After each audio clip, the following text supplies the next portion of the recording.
کہ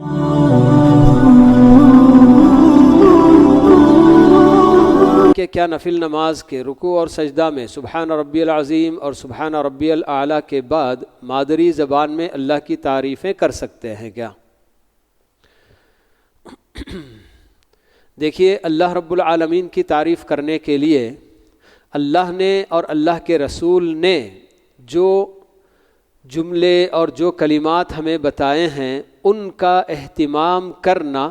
یہ ایک مسلمان کے لیے زیادہ ضروری ہے، بہتر ہے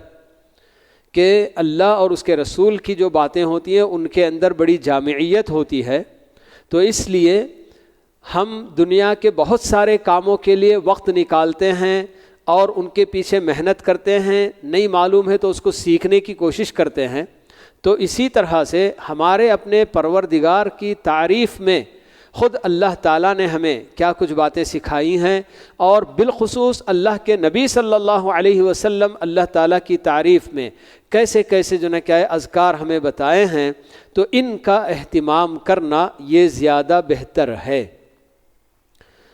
اگر کوئی آدمی اللہ تعالیٰ کی تعریف کرنا چاہتا ہے اپنی مادری زبان میں، تو اللہ تعالیٰ کی تعریف وہ کیسے کرے گا، کیا ہوگا، یہ خود بھی ایک سوالیہ نشان اس پر آتا ہے کہ کہیں اللہ تعالیٰ کی تعریف کرنے کے دوران کوئی ایسی بات نہ کہہ دے جو اللہ تعالیٰ کے لیے لائق و زیبا نہیں، ایسی بھی بات ہو جا سکتی ہے۔ تو اس لیے آدمی اپنا وقت نکالے۔ اکثر تو یہی ہوتا ہے کہ بہت سارے لوگ بہت معمولی چھوٹی چھوٹی کیا باتیں ہوتی ہیں، جیسے کہ رکوع کی دعا، سجدے کی دعا کہہ کر سبحان ربی الاعلیٰ سبحان ربی العظیم یہ جو پڑھ لیتے ہیں، بس اس کے علاوہ اور کوئی چیز سیکھنا بھی نہیں چاہتے ہیں، جبکہ اللہ کے نبی صلی اللہ علیہ وسلم نے اور کتنی لمبی لمبی دعائیں بھی ہم کو بتائی ہیں، اور اس کے اندر اذکار اللہ تعالیٰ کی تعریف بھی ہوتی ہے اور اللہ تعالیٰ سے دعا بھی مانگی جاتی ہے، جس سے بہت سارے بندے اپنے آپ کو ایسے ہی محروم کر لیتے ہیں۔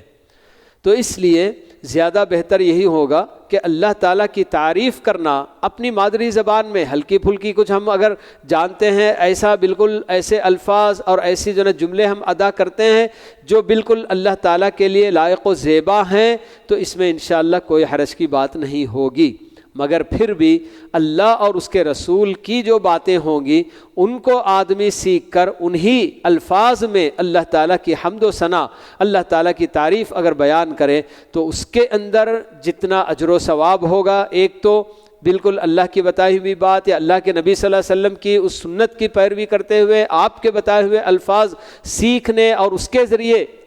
تعریف کرنے کا اس کا اجر بھی الگ سے ملے گا انشاءاللہ۔